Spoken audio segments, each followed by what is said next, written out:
오늘 하나님의 말씀의 제목은 베드로의 복음 전도라고 하는 말씀의 제목으로 말씀을 함께 얻으시겠습니다. 사도행전을 이해하시려면 사도행전과 짝을 이루고 있는 누가복음에 대해서도 이해를 하셔야 되는 것입니다. 이 사도행전 1장에 가깝으면 1장 1절에 오 데오빌로요 라고 했고, 그 뒤에 보면 이전에 작성한 보고서가 있다 이렇게 얘기했습니다. 그것은 누가복음입니다. 그러니까 이 사도행전은 누가복음과 짝을 이루고 있는 것입니다. 이 누가복음이라고 하는 것은 성경에서 어디까지 기록하고 있냐면 예수님의 출생부터 시작해서 예수님께서 이제 사역을 하시고 예수님께 고난받으시고 죽으셨다가 승천하는 것까지가 기록한 것이 누가복음 1장부터 24장까지가 기록되어 있는 말씀인 것입니다. 그러면 이 데오빌로라는 사람은 누구기에 의사인 이 누가라는 사람은 이 말씀을 적어서 그에게 전달했겠습니까? 성경에 보니까 누가는 의사였고 데오빌로라는 사람은 각하라고 되어 있습니다. 그러니까 상당히 높은 직위에 있는 사람인데 이 사람 마음속에서는 예수님에 대해서 알고자 하는 깊은 자기 마음속에 갈증이 있었습니다. 그래서 누가라는 사람에게 묻습니다. 내가 예수님에 대해서 알고 원하는데 예수님에 대해서 아는 대로 적어서 나에게 전달해 달라고 얘기를 했습니다. 그래서 누가복음은 이 누가라는 사람이 데오빌로라는 각하가 예수님에 대해서 더 잘 알고 예수님을 믿고 스스로가 좀 분별해서 예수님에 대해서 취사 선택할 수 있는 기회를 주려고 이 누가복음을 기록한 것입니다. 그 예수님에 대해서 상세히 기록하기 위해서 예수님의 어머니 아버지는 누구인지, 그분이 어떤 가운데 있을 때 예수님을 출생하게 됐는지 자세하게 1장에서는 기록하고 있습니다. 예수님의 출생부터 시작해서 예수님이라는 분이 이 소년 시절은 어떻게 보냈는지, 회당에 들어가서는 어떤 일이 있었고 성전에 들어가서는 어떤 일이 있었으며 이분이 성이 되어서 주님의 일을 할 때는 예수님께서 어떤 기적을 행했는지 자세하게 기록하고 있습니다. 근데 그분이 죽게 되었다는 것입니다. 고난을 받으시고 죽게 되는 그 예수 그리스도, 근데 그분이 놀랍게도 3일 만에 부활하셨다는 사실입니다. 그리고는 많은 사람이 보는 앞에서 예수님은 승천하셨다는 겁니다. 그런데 그것으로는 그에게 조금은 데오빌로라는 사람에게 확실하게 예수님에 대해서 알지 못할 것 같아서 예수님에 대해서 더 잘 알게 하기 위해서 사도행전을 기록했는데, 사도행전 1장 1절에서 오 데오빌로요, 예수님께서 행하시고 가르치기 시작하신 모든 일에 관하여 내가 작성한 이전 보고서와 함께 이제 예수님이 올라가신 다음에 승천하신 다음에 일어나는 여러 가지 일들에 대해서 예수님의 사후에 대해서 자세하게 기록해서 정확하게 이 데오빌로라는 각하가 예수님을 알고 예수님을 믿을 수 있도록 돋보이는 것입니다. 그러니까 이 사도행전은 역사적인 사건만이 아니라 사실은 한 사람이 예수님을 알고 예수님을 믿게 하기 위한 말씀이 된다라고 하는 사실도 기억하셔야 되는 것입니다. 그런데 우리는 지난주에 2장 말씀을 같이 상고했습니다. 사도행전 2장 말씀을 기록할 때 이 2장에서 놀라운 일이 일어났습니다. 하나님께서는 땅끝까지 이르러 증인의 삶을 살 것에 대해서 명령하고 승천하셨는데 예수님의 제자들은 제한적인 것이 있었습니다. 그 사람들은 대다수가 갈릴리 사람이라 다른 나라 언어를 하지 못하는 것입니다. 그런데 땅끝까지 이르러 복음을 증거하기 위해서는 이들에게 특별한 하나님의 도구가 필요했기에 하나님께서는 방언이라고 하는 타 언어를 할 수 있는 놀라운 은혜의 기적을 그들에게 허락해 주셨습니다. 그래서 2장에서는 사도행전 2장에서는 이 사도들이 이제 각인의 말을 했지만 듣는 사람들이 여러 지역에 있는 사람들이 자기의 말로 이 하나님의 말씀을 듣고 있었다라고 하는 것입니다. 그들은 한 번도 학습되지 않은 것고 배우지 않은 언어지만 하나님의 능력과 도우심으로 그들은 말을 하게 되었다라고 하는 것입니다. 그것은 다른 목적이 있는 것이 아닙니다. 그 다른 언어를 통해서 다른 사람에게 예수 그리스도를 전하기 위한 하나님은 도구로 그것을 사용하라고 말씀하고 있는 것입니다. 이제 베드로라는 사람인 것입니다. 하나님께서 이 땅끝까지 이르러 복음을 증거하라고 했는데 1장 8절에서는 예루살렘부터 시작되는 겁니다.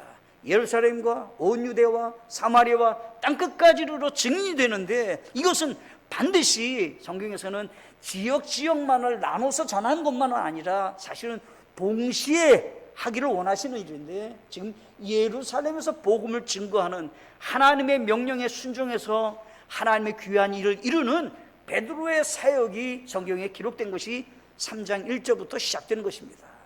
그러니까 이 사도행전 3장은 하나님의 명령을 받았던 사도들이 이 제일 첫 번째 그들이 살고 있었던 예루살렘에서부터 시작해서 복음을 증거하는 일에 아름답게 쓰임받는 것들이 성경에 기록되는 것입니다.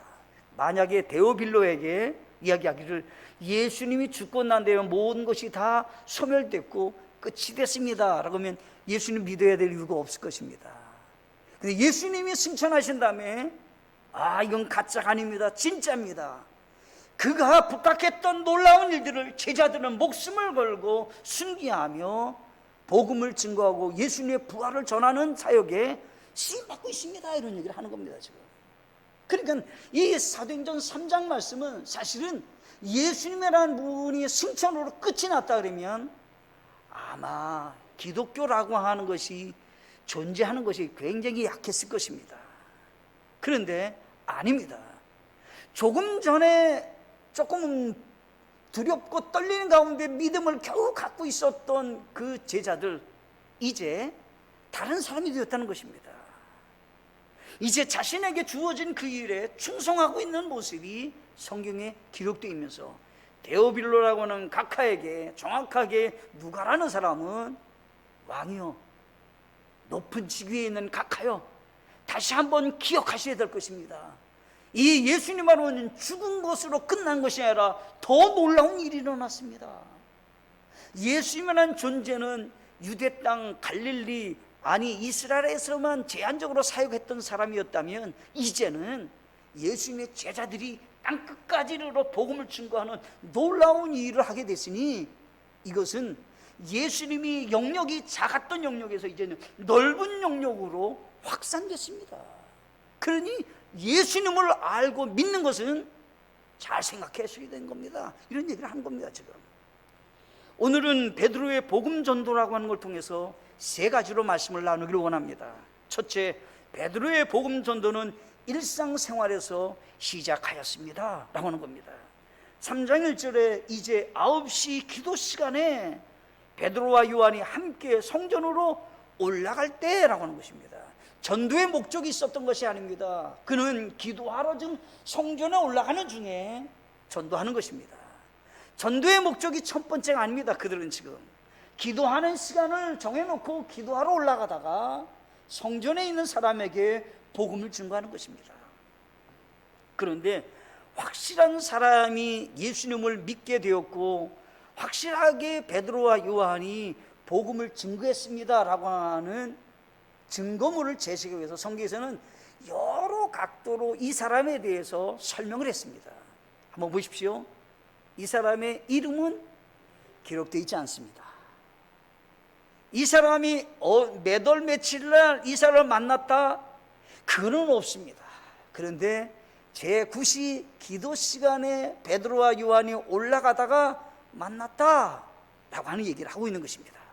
근데 이 사람은 어떤 사람이냐라고 할 때 누가라는 사람이 의사니까 의사였던 누가라는 사람은 정확하게 환자에 대해서 병명과 그 사람의 경력에 대해서 자세히 언급을 했습니다. 첫째 보십시오. 이 사람은 태어날 때부터 걷지 못하는 사람입니다.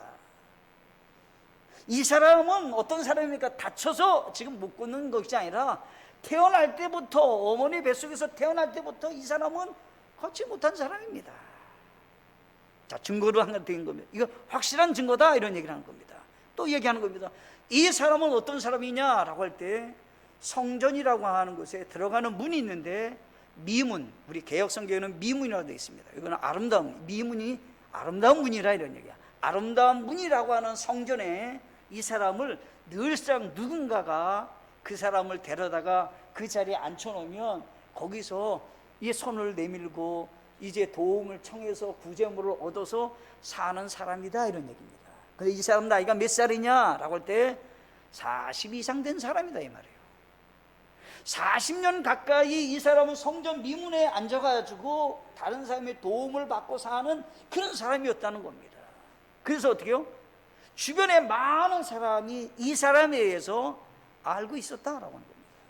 그냥 모르는 사람이 아닙니다. 베드로와 요한만 특별히 만난 사람이 아니라 성전 미문에 앉아서 늘상 지나가는 사람들에게, 거기서 성전에서 일하는 많은 사람들에게 늘상 도움을 청하며 살던 사람이니까 다 아는 내용입니다. 다 아는 내용이에요. 그 사람에 대해서 자세히 아는 겁니다.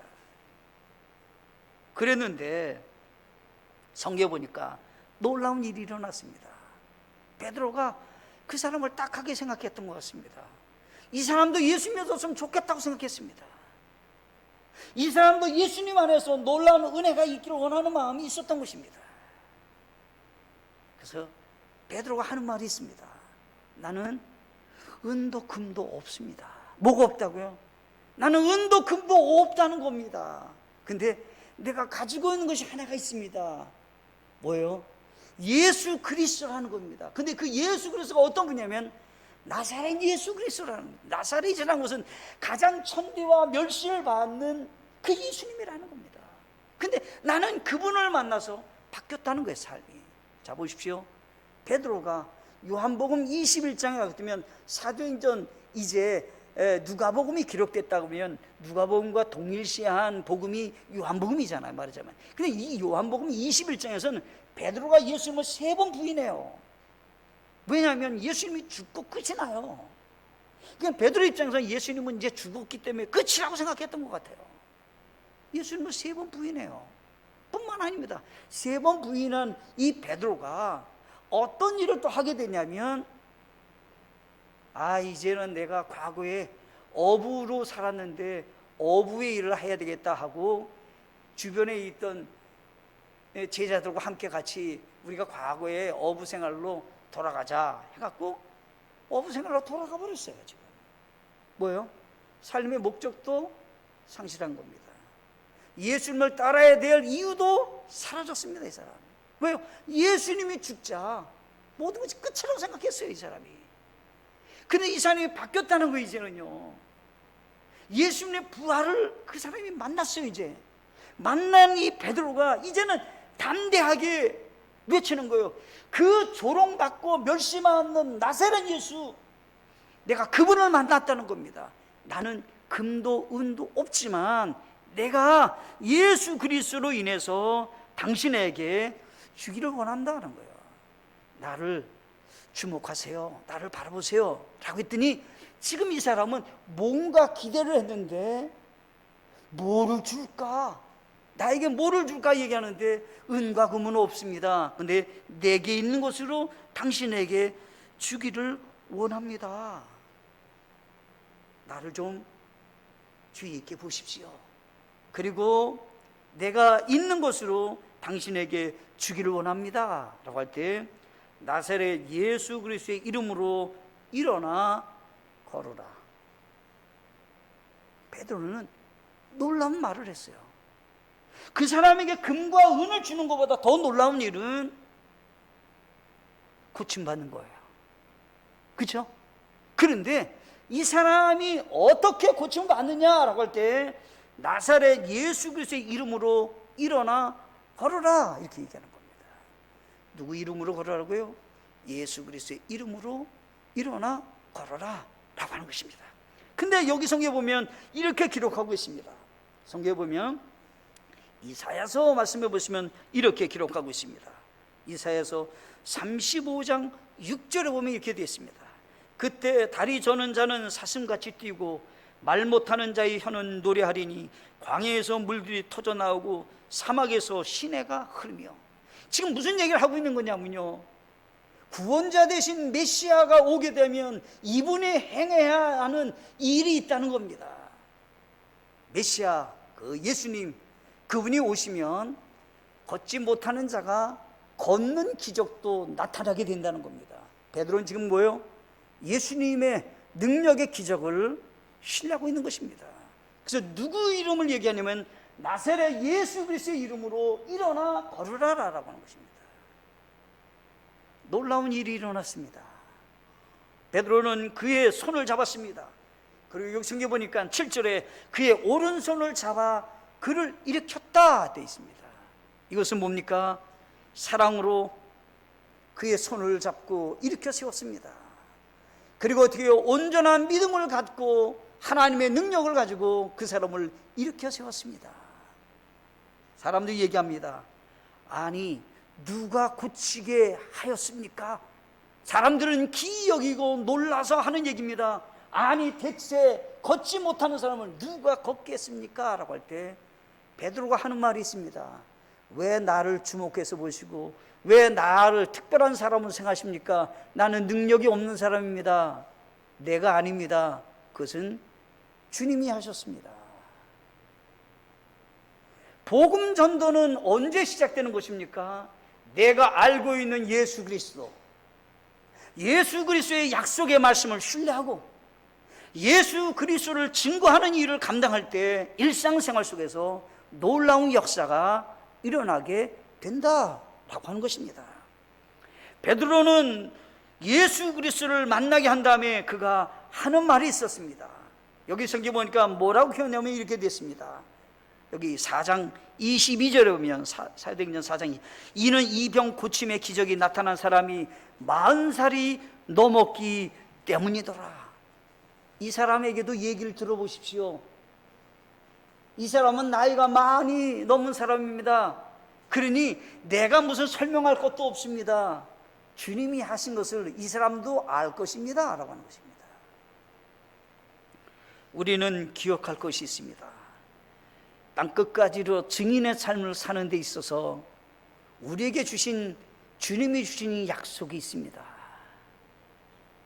지금과 같이 복음의 문이 닫혀 있는 이때 우리는 일상생활 속에서 사도 베드로와 요한과 같이 기도하러 성전에 올라갈 때나 마트에 가서 마트 주인님을 만날 때거나 아니 일터에 가서 직장의 동료를 만날 때나 학교에서 친구들을 만날 때나 기억하셔야 되는 것입니다.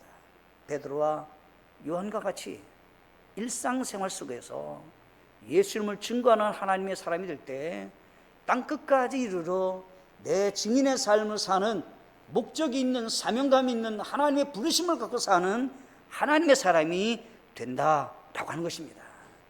우리의 목적을 상실해서는 안 될 것입니다.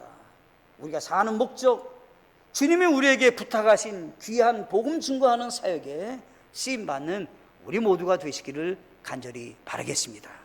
두 번째가 있습니다. 베드로의 전도는 예수님의 부활을 전하였습니다. 여기 성경 보면 베드로는 강력하게 하는 말이 있습니다. 이스라엘 사람들아 라고 하는 것입니다. 12절에 베드로가 그것을 보고 백성에게 응답해 너 이스라엘 사람들아 어찌하여 이 일에 놀라느냐 라고 하는 것입니다. 베드로가 걷지 못하는 사람이 걷게 되었다라고 하니까 사람들이 구름대같이 와서 묻는 겁니다. 아니 놀라운 일을 베드로가 했다고? 도대체 어떤 일이 일어난 거야 지금? 사람들의 관심은 병 고침 받은 그 사람에 대해 관심이 있는 겁니다 지금. 베드로는 거기에 초점이 있지 않습니다 지금. 이스라엘 사람들아 잘 생각해 보십시오. 마치 우리가 우리 자신의 권능이나 거룩함으로 이 사람을 걷게 만든 것처럼 우리를 이토록 진지하게 바라보십니까? 이런 얘기입니다. 내가 특별히 다른 사람보다 경건한 믿음의 사람에게 하나님이 특별히 나에게 권능의 능력을 주셔서 내가 행한 사람 생각합니까? 아닙니다. 나는 그냥 일상적으로 평범한 사람에 불과하고 여러분과 같이 똑같이 연약하고 부족한 사람입니다. 이런 얘기예요 지금. 그리고 하는 말입니다. 더 놀라운 이 일을 우리는 잘 알고 있지 않습니까? 베드로가 하는 말입니다 지금.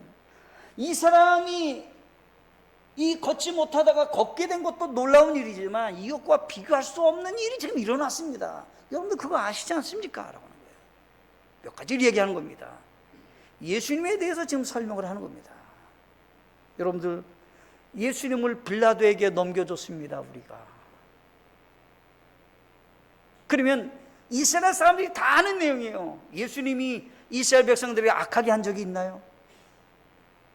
예수님은 병을 다 고치시고 예수님께서 모든 사람들을 위해서 돕고 양식이 없으면 양식을 주고 그 사람이 필요한 것들을 공급하려고 애를 쓰다가 예수님이 빌라도에 넘겨줘서 죽었습니다. 근데 빌라도에 넘겨줄 때 뭐예요? 유대인의 왕이라는 겁니다.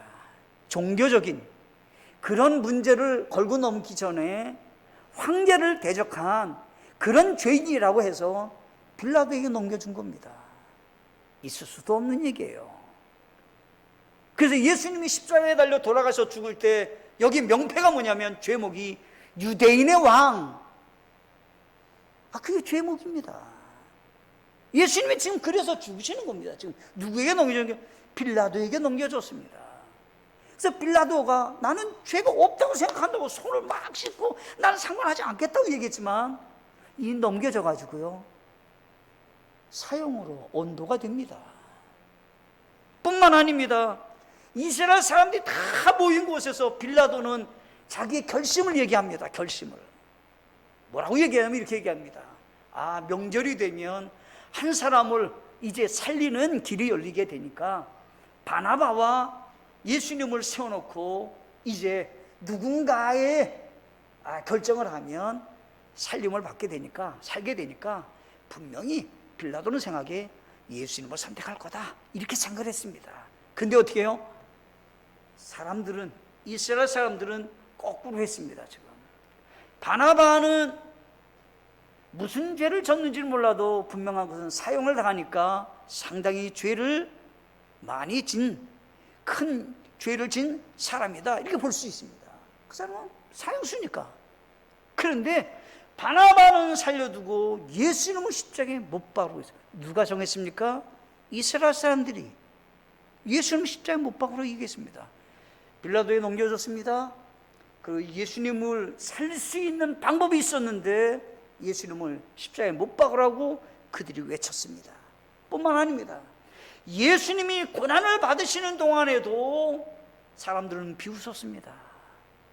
예수님을 뭐라고 얘기합니까? 예수님, 자기는 구원하고 남은 구원하고 자기는 구원 못합니까? 조롱하고 비웃었습니다. 예수님은 그 모든 걸 다 겪으셨다는 겁니다. 결국은 어떻게 됐다는 겁니까? 고난을 받으시고 결과적으로는 예수님은 십자가에 달려서 죽으셨다는 겁니다. 그런데 그 모든 것은 이스라엘 사람들이 다 목격했다는 겁니다. 지금 이스라엘 모든 사람이 다 아는 내용이라는 거예요. 뭐요? 재판에도 가담이 됐습니다. 예수님이 고난받은 거 다 지켜봤습니다. 로마 군인들이 이 일을 진행했지만 실제적으로는 종교 지도자와 이스라엘 사람들이 다 행한 일입니다. 그래서 3장 12절부터 16절까지는 계속해서 지금 얘기를 하는 겁니다. 베드로가 예수님의 부활을 얘기하는 겁니다. 지금 예수님은 죽으셨습니다. 그런데 죽고 끝이 났습니까? 아니라는 겁니다. 지금 예수님은 죽으셨다가 살아나셨습니다. 아멘이신가요? 자, 보세요. 다리를 걷지 못한 사람이 걷는 것이 더 중요합니까? 죽었던 사람이 살아나는 기적이 더 놀랍습니까? 이 생명의 문제입니다. 생명의 문제. 이 생명의 문제, 죽었던 예수님은 죽은 자 가운데서 살아나셨다라고 하는 겁니다. 그래서 베드로는 강력하게 얘기합니다. 여러분들 한 사람이 걷는 것 그거 중요하고 더 사람이 놀랍다고 생각하는데 우리가 다 아는 얘기를 하겠습니다. 예수님은 죽었다가 죽은 자 가운데서 살아나셨습니다. 여러분들 이 베드로가 어떻게 믿음을 회복하게 됩니까? 부활의 주님을 만나고 믿음이 회복됐습니다. 그 사람이 목숨을 걸고 전도하겠다고 하는 위험이 있음에도 불구하고 감당할 수 있는 것이 무엇입니까? 의지가 강했기 때문입니까? 자아가 아주 확실한 주관적인 사람이기 때문에 감당했던 것입니까? 아니에요. 진짜 중요할 때 무너졌잖아요. 그 베드로가 다 무너졌어요. 그거 의지할 게 아닙니다, 사실은. 베드로가 부활의 주님을 만난 다음에 바뀌었습니다. 우리가 아시다시피 베드로는 십자가에 거꾸로 매달려서 죽었다고 합니다. 그런 일이 어떻게 일어날 수 있습니까? 부활의 주님에 대한 확신이 있었고 자신도 예수님 안에서 생명을 얻는다고 하는 확신이 있었기 때문에 순교가 두렵지 않았다라고 하는 것입니다. 그래서 이스라엘 사람들에게 강력하게 얘기를 하는 것입니다. 부활의 확실성 다 아는 내용 아닙니까? 그리고 예수님께서는 부활하신 다음에 어떻게 해요? 40일간 다니셨습니다. 40일간 수많은 사람을 만났습니다. 수많은 사람과 함께 여러 일들을 진행하셨습니다. 먹기도 하셨습니다. 대화도 하셨습니다. 문도 열고 들어가고 뭐 이런저런 일이 많이 있었습니다. 도마라는 사람은 예수님을 만지기도 했습니다. 그런 놀라운 일이 어떻게 일어났다는 것입니까? 예수님은 생명의 통치자로서 우리에게 부활의 생명의 은혜를 주기를 원하시는 분이시다 라고 하는 것을 지금 베드로는 강력하게 이야기하고 있는 것입니다. 예수님 믿으면 사업이 잘 됩니다. 거기에 초점이 있습니까? 아닙니다. 예수님은 잘 믿으면 공부 잘해서 좋은 대학에 들어갈 겁니다. 거기에 초점이 있습니까? 아닙니다. 예수님의 부활의 은혜가 있으셔야 되는 것입니다. 거기에 초점이 있는 것입니다. 예수님은 잘 믿으시면 네, 가정이 행복합니다. 네, 그것은 두 번째, 세 번째입니다.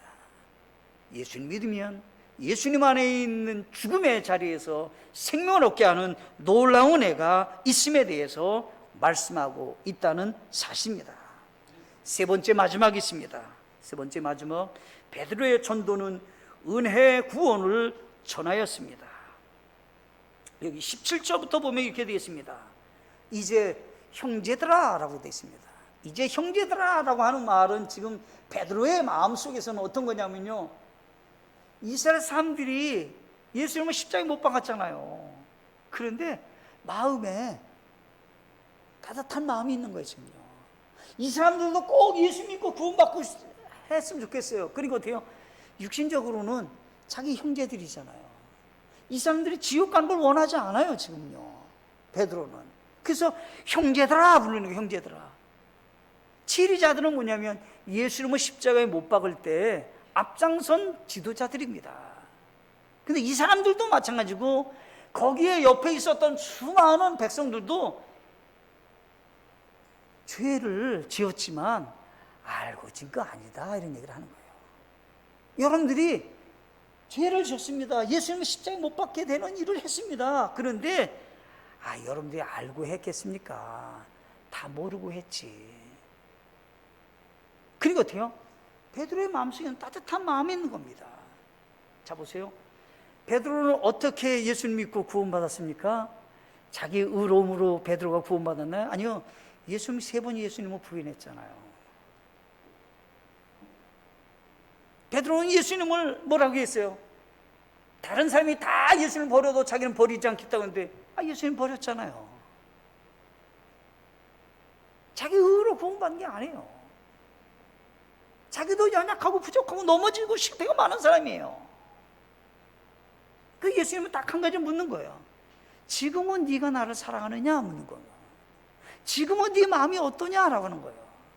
그때 베드로는 내가 주님 사랑하는 줄 주님은 아십니다. 그러니까 뭐라 그래요? 그러면 내 양을 먹이라. 이제는 하나님의 귀한 사역에 쓰임받는 사람이 되어라 라고 하니까 베드로는 이제 새 삶을 살게 됐다 이 말이에요. 여기 성경에 보면 이렇게 되어 있어요. 예수 그리스도나 보니 십자가에 달려 돌아가셨는데 예수님은 공교롭게도 우리가 십자가에 죽게 만드는 일을 우리가 앞장서서 했지만 예수님이 행하신 일은 너무 놀랍습니다. 왜냐하면 예수님은 미리 우리 죄를 대속하시기로 오신 구원자십니다. 그것이 이제 성경에 베드로가 몇 사람을 얘기하는 거예요. 첫째, 내가 얘기를 여러분들에게 하겠습니다 라고 할 때 3장 22절에 보면 모세라는 사람을 통해서 예언한 말씀을 하고 있는 겁니다. 지금 모세가 여러분들에게 주신 모세 율법 말씀이 있습니다. 이스라엘 사람 다 알아요. 근데 거기 성경에 보면 이렇게 되어 있습니다.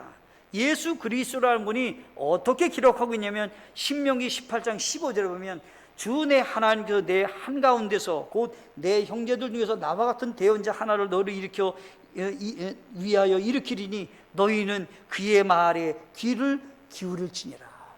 나와 같은 모세와 같은 그런 지도자가, 영적인 대언자가 앞으로 나타날 것입니다. 예언했어요.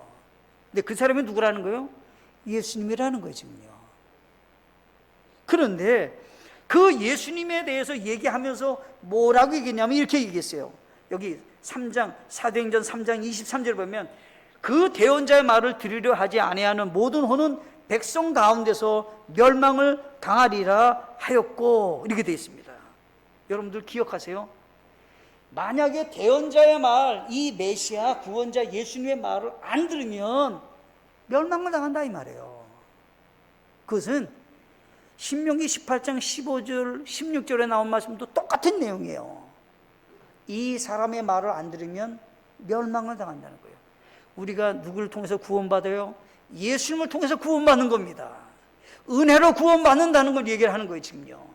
지금 대언자 모세를 통해서 이미 예언한 것은 구원자 되신 예수님은 이 땅에 오시게 되는데, 그분은 어떻게 해요? 우리의 죄를 대속하러 이 땅에 오신 예수님이 우리에게 다 이루어 놓으시고 예수님을 믿을 수 있도록 말한다는 겁니다. 근데 내가 거절하면, 내가 불순종하면, 들으려 하지 않으면 멸망을 당한다, 이런 얘기를 하는 겁니다. 그럼 이스라엘 사람들이 예수님 앞에 뭐를 한 것이 있습니까? 지금 죄만 많이 졌습니다. 예수님의 십자가에 못 박게 하는 죄만 많이 졌어요.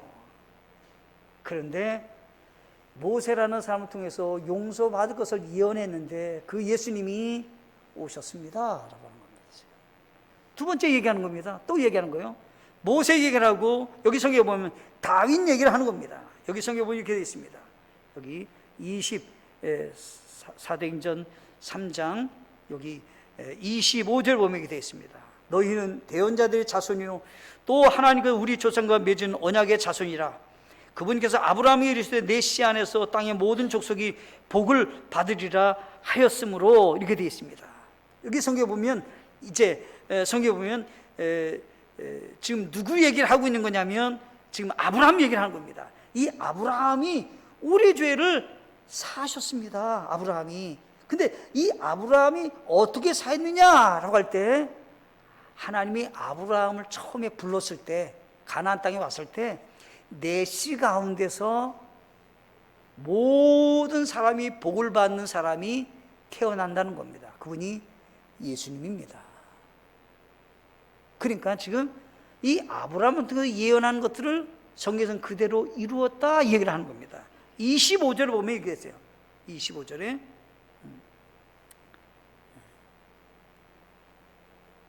여기 성경에 보면 26, 너희는 대언자들의 자손이요 라고 할 때 이 대언자들의 자손이라고 하는 말 속에는 지금 누가 있냐면 이 다윗이라는 사람이 등장하고 있는 것입니다. 이 다윗이라는 사람을 통해서 예수 그리스도라는 분이 이제 태어날 것에 대해서 말씀하셨는데, 그 예수 그리스도라는 분이 어떤 분이라는 겁니까? 예수 그리스도는 사무엘하 7장 12절에 내 날들이 차서 내가 내 조상들과 함께 잘 때 내가 내 뱃속에서 나올 자 곧 내 뒤를 이을 내 씨를 세우고 그의 왕국을 굳게 세우리니, 이렇게 말씀하셨습니다. 그래서 예수 그리스도라는 분이 다윗의 몸에서 태어날 왕의 계율로 오신다라고 하는 것을 지금 말씀하고 있는 것입니다. 자, 보십시오. 예수님이 우리 죄를 대속하시는 분으로 오셨다라고 하는 것을 성경의 많은 구약의 예언들로 인해서 예수님은 오셨고 죽게 되었는데, 그 예수님은 왜 죽게 됐느냐라고 할 때 사도행전 3장 26절에 하나님께서 자신의 아들 예수님을 일으키시고 너희에게 복을 주시기 위해 그분을 먼저 너희에게 보내사 너희 각 사람이 자기의 불법들에서 돌아서게 하셨느니라. 누가요? 모든 죄를 대속하시러 하나님은 누구를 보냈다고요? 자신의 아들 독생자 예수 그리스도를 우리를 위해서 보내주셔서 누구든지 예수님을 통해서 어떻게요? 진정한 복을 받기를 원하신다라고 해요. 무슨 복을 받고요? 영원히 구원받기를 원한다는 거예요. 영원히 예수님 안에서 죽음의 자리에서 부활의 은혜가 있기를 하나님은 원하신다라고 하는 것입니다. 창세기 12장 3절에서는 이렇게 말씀하셨습니다. 너를 축복하는 자들에게 내가 복을 주고 너를 저주하는 자에게는 저주를 내리니 내 안에서 땅의 모든 가족들이 복을 받으리라 하셨더라. 아브라함에게 정확하게 얘기한 거예요. 야 아브라함아, 너의 씨 가운데 한 사람을 통해서 모든 사람이 복을 받기를 원한다. 그것을 사도행전에서는 더 강력하게 얘기했어요. 사도행전 우리가 읽었던 3장 25절 하반절에서는 내 씨 안에서 땅의 모든 족속들이 복을 받으리라 하셨으므로 이방인들도 예수님 믿고 구원받게 되는 것입니다. 유대인들도 예수님 믿고 구원받게 되는 것입니다. 그래서 사도행전 1장 8절에서는 예루살렘 사람들도 구원받고 그 지역을 넘어 유대 사람들도 구원받고 그 지역을 넘어 사마리아 사람도 구원받고 그 지역을 넘어서 땅끝까지 이르러 모든 사람이 구원받게 되는데, 이 구원이 어떻게 얻어지냐라고 할 때 우리의 공로나 우리의 업적이나 우리의 수고의 열매로 얻어지는 것이 아니라 은혜로 구원받는다라고 하는 것입니다. 내가 뭔가 좀 해야 되지 않습니까? 담배를 끊고 교회로 와야 되지 않습니까? 아니에요. 예수님 믿으면 담배 끊어져요. 진짜 예수님 믿으면 담배 끊어지는 거예요. 아, 제가요 지금 술 마시고 있습니다. 예수님 믿으면 그냥 술 저절로 져요. 왜요? 삶이 변하게 되어 있어요. 그 속이 변하게 되는 것입니다. 이 베드로가 어떻게 전도하는 사람이 됐습니까? 부활의 주님을 만났다는 겁니다. 자기가 만난 은혜의 선물을 알게 됐던 것입니다. 그러니 어떻게 해요? 다른 사람이 막 전하는 겁니다. 어디서부터요? 일상생활에서 자기가 늘상 만나는 곳, 늘상 지나가는 곳에서 자기가 마음속에 있었던 사람에게 예수님을 소개하는 것입니다. 여러분들 가족이 구원받기 원하십니까?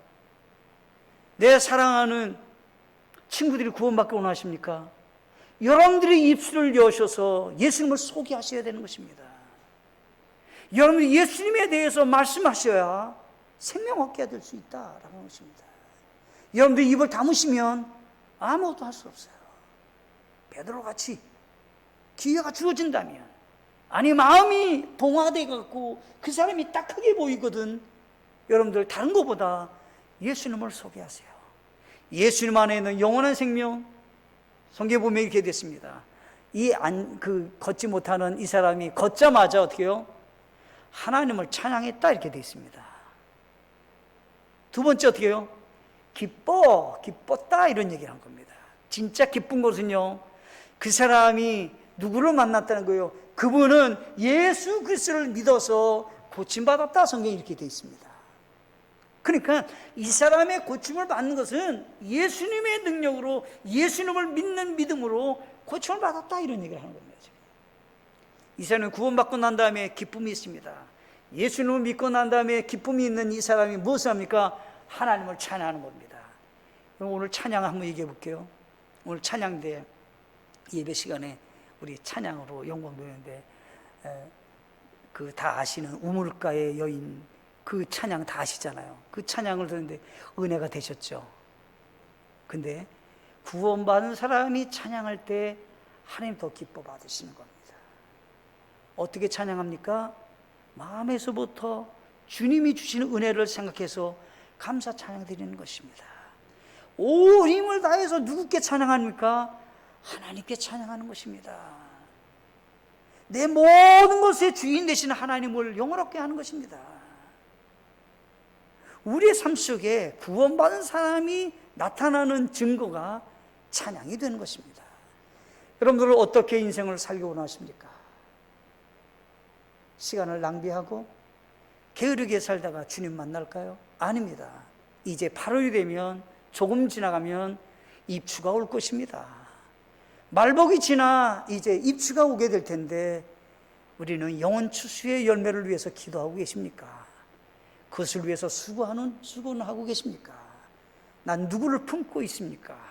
누구에게 복음을 증거하려고 내 마음속에서는 늘상 내 마음속에 갈망이 있고 그 영혼을 위해서 기도하고 계십니까? 아름다운 결실이 맺어지는 이 가을 되는 복된 삶 되시기를 간절히 바라겠습니다. 함께 기도하시겠습니다.